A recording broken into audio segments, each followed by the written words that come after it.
Guys India का inflation rate जिस तरह से ग्रो कर रहा है उससे हर दिन हमारे पैसों की वैल्यू डाउन होती जा रही है। आज 2021 में इन्फ्लेशन रेट लगभग 5 से 6% का है। यानी कि आज अगर आपको कोई चीज़ 1 लाख रुपए में मिल रही है तो आने वाले 1 साल बाद आपको यही सेम चीज़ 1 लाख 5 या 6 हज़ार में मिलने वाली है, क्योंकि उस वक्त हमारे पैसों की वैल्यू 5 से 6% तक कम हो जाएगी।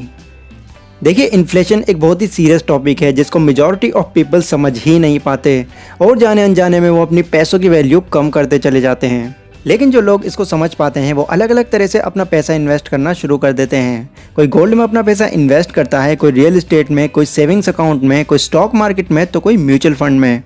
सेविंग्स अकाउंट में आपका पैसा बिल्कुल सेफ रहता है और यहाँ पर आपको इसी के साथ इंटरेस्ट भी मिलता है, लेकिन इसका इंटरेस्ट रेट जो होता है वो 2 से 3% का होता है। पर इन्फ्लेशन 6% का है, तो कहीं ना कहीं आप सेविंग्स अकाउंट में भी अपना पैसा इन्वेस्ट करके घाटे में ही रहते हैं। इधर अगर रियल एस्टेट और गोल्ड की बात करें तो यहाँ पर आपको इन्वेस्ट करने के लिए लाखों रुपए चाहिए होते हैं और इतनी बड़ी इन्वेस्टमेंट हर कोई नहीं कर पाता। अब बचते हैं यहाँ पर stock market and mutual fund. Stock market पर मैंने पहले ही एक कंप्लीट वीडियो बनाई हुई है जिसमें आपको लगभग हर एक बेसिक नॉलेज स्टॉक मार्केट की मिलने वाली है।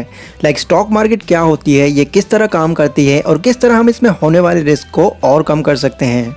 अगर अभी तक आपने वो वाली वीडियो नहीं देखी तो इस वीडियो के ख़त्म होने के बाद में आप उस वीडियो को ज़रूर चेकआउट करें। यहाँ पर हम लोग बात करने वाले हैं म्यूचुअल फंड्स के बारे में।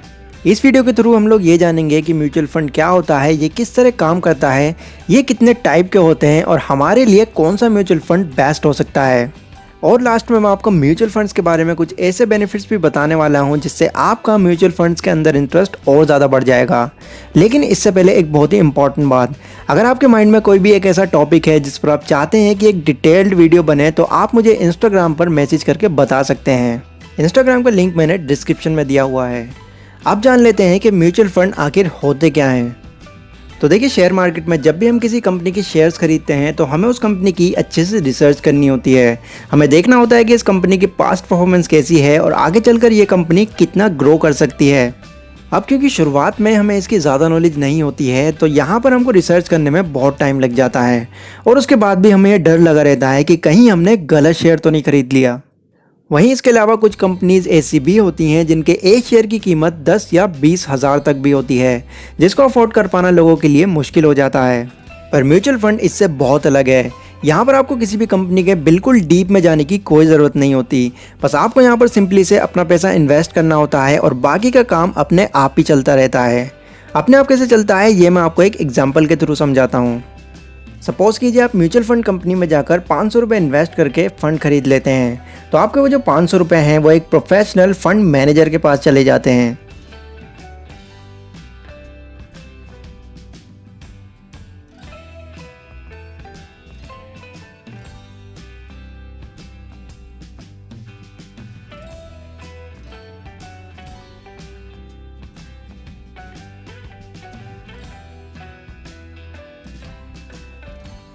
Stock market, government bonds, real estate and और भी कई एसेट्स में जाकर इन्वेस्ट कर देते हैं। एंड क्योंकि वो इस फील्ड में एक्सपर्ट होते हैं तो वो हर एक रिसर्च करने के बाद ही कहीं पैसा लगाते हैं, जिस वजह से आपके पैसे डूबने का रिस्क बहुत कम हो जाता है। पर आखिर वो हमारी हेल्प क्यों करते हैं? कैसे उनको कोई फ़ायदा होता है? जी हाँ, बिल्कुल होता है। वो इसके बदले आपसे आपके फ़ंड का 1 से 1.5% चार्ज करते हैं। अब ये तो आपको पता चल चुका है कि म्यूचुअल फंड क्या होता है और ये किस तरह काम करता है। अब मैं आपको ये बताता हूँ कि ये कितने तरह के होते हैं, जिससे आप ये जान पाएंगे कि आपके लिए कौन सा म्यूचुअल फंड बेस्ट है। तो म्यूचुअल फंड्स मेनली 2 तरह के होते हैं। एक होता है एसेट्स के बेस पर और दूसरा होता है स्ट्रक्चर के बेस पर। एसेट्स में टोटल 3 तरह के म्यूचुअल फंड्स आते हैं: इक्विटी म्यूचुअल फंड्स, डेब्ट म्यूचुअल फंड्स और हाइब्रिड म्यूचुअल फंड्स। अगर आप इक्विटी म्यूचुअल फंड्स में अपना पैसा इन्वेस्ट करते हैं तो ये कंपनीज आपका पैसा स्टॉक्स में इन्वेस्ट करती हैं।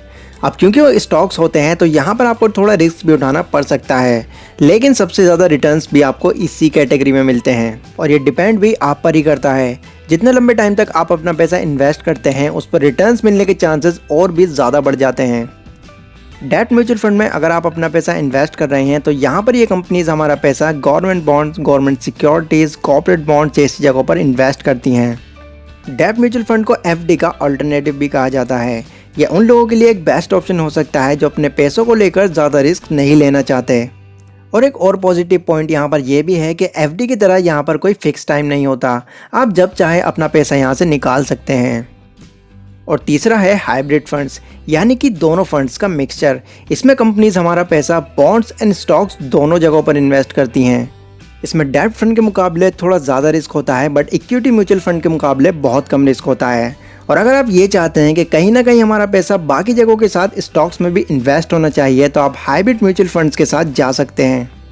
और स्ट्रक्चर के बेस पर भी 3 तरह के म्यूचुअल फंड्स होते हैं: open ended mutual funds, close ended mutual funds और interval mutual funds. Open ended mutual funds वो म्यूचुअल फंड्स होते हैं जिसमें जब चाहे आप अपना पैसा इन्वेस्ट कर सकते हैं और जब चाहे अपने फंड को सेल भी कर सकते हैं। क्लोज एंडेड म्यूचुअल फंड्स में एक फिक्स टाइम दिया जाता है। इस दौरान ना तो आप यहाँ पर अपना और पैसा इन्वेस्ट कर सकते हैं और ना ही आप अपने फंड को सेल कर सकते हैं। और लास्ट है इंटरवल म्यूचुअल फंड्स। ये कुछ ऐसा ही है जैसे आप किसी थिएटर में कोई मूवी देखने जाते हैं और इंटरवल होने के बाद ही आप कुछ एक्टिविटी कर सकते हैं। इस म्यूचुअल फंड में जब आप अपना पैसा इन्वेस्ट कर देते हैं तो एक बार पैसा इन्वेस्ट कर देने के कुछ टाइम बाद आपको एक इंटरवल टाइम मिलता है, जिसमें चाहे तो आप और पैसा इसमें इन्वेस्ट कर सकते हैं या फिर अपने फंड को सेल भी कर सकते हैं। और इंटरवल खत्म हो जाने के बाद आपको इसके पूरे होने तक का वेट करना होता है। और ये इंटरवल टाइम कब आता है ये म्यूचुअल फंड कंपनीज ही डिसाइड करती हैं। तरीके तो म्यूचुअल फंड में इन्वेस्ट करने के बहुत सारे हैं, बट आपके हिसाब से कौन सा तरीका आपके लिए बेस्ट है ये आप पर ही डिपेंड करता है। आप चाहें तो यहाँ पर एक लमसम अमाउंट भी इन्वेस्ट कर सकते हैं या फिर आप SIP भी करवा सकते हैं। लमसम अमाउंट यानी कि जितना पैसा आप म्यूचुअल फंड कंपनी में इन्वेस्ट करना चाहते हैं वो सारा पैसा आप एक ही बार में इन्वेस्ट कर दें। SIP यानी कि सिस्टमेटिक इन्वेस्टमेंट प्लान, मतलब सारा पैसा एक बारी में ही ना इन्वेस्ट करके एक फिक्स अमाउंट हर महीने देते रहें। तो अगर आप बहुत सारा पैसा एक साथ इन्वेस्ट नहीं करना चाहते तो SIP आपके लिए एक बेस्ट ऑप्शन है। और लमसम अमाउंट के मुकाबले SIP को ज़्यादा रिकमेंड भी किया जाता है। इसी के साथ एक प्लस पॉइंट यहाँ पर यह भी है कि इसकी शुरुआत आप 500 रुपये से भी कर सकते हैं। गाइस, म्यूचुअल फंड में पैसा इन्वेस्ट करने के अपने ही कुछ इंपॉर्टेंट बेनिफिट्स हैं, जिसमें से पहला बेनिफिट है प्रोफेशनल मैनेजमेंट। आपके थ्रू म्यूचुअल फंड में इन्वेस्ट किया गया पैसा उन लोगों के पास जाता है जो सालों से इस फील्ड के एक्सपर्ट होते हैं। ये कहीं भी आपका पैसा इन्वेस्ट करने से पहले उस फील्ड की पूरी इन्फॉर्मेशन इकट्ठी करते हैं। अगर उनको ये लगता है कि ये कंपनी आगे चलकर उनको बेनिफिट दे सकती है, तब कहीं जाकर वो उस पैसे को इन्वेस्ट करते हैं। दूसरा बेनिफिट है डाइवर्सिफिकेशन।